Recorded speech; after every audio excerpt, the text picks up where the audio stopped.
just came off of 2 weeks of state basketball, 44 games, over 100 students in several schools here in the state of Nebraska.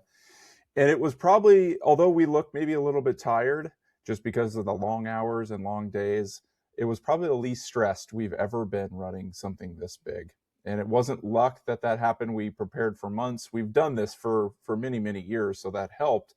But preparation that happened beforehand, before anyone showed up, allowed us to feel really confident in these tournament games this year. And we're excited to take you a little bit behind the scenes and what we learned that you can apply in your program.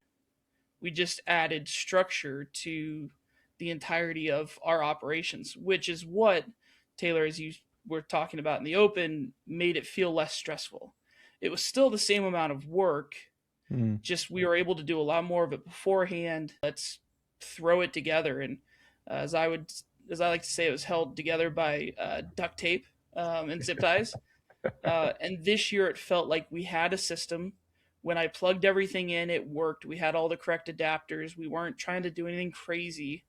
We were just broadcasting. And so that felt good for me on the gear side. And I think it helped the students when they showed up to know that, hey, this Yeah. isn't just something that's thrown together. This has been thought through. All those little things, but it didn't feel stressed. We were able to adjust. And then what I loved, and we've got to obviously give a shout out to Marcus Shear at Johnson County Central. He allowed us to use quite a bit of his equipment, cameras, tripods, and we improved from girls to boys. So for the crews that didn't get to come back for boys, we added a couple things or kind of fixed a couple things that didn't quite work.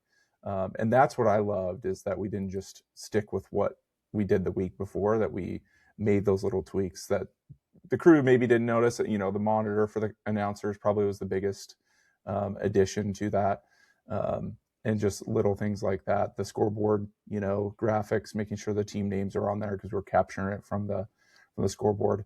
And I think to relate it back to you as the teacher in your program is you can do that after every one of your events. Hey, what's that one thing? And that came from Marcus, which is ironic that he helped us do that one more thing and make those little tweaks week to week as he watched the broadcast and thought, hey, and his team went through that.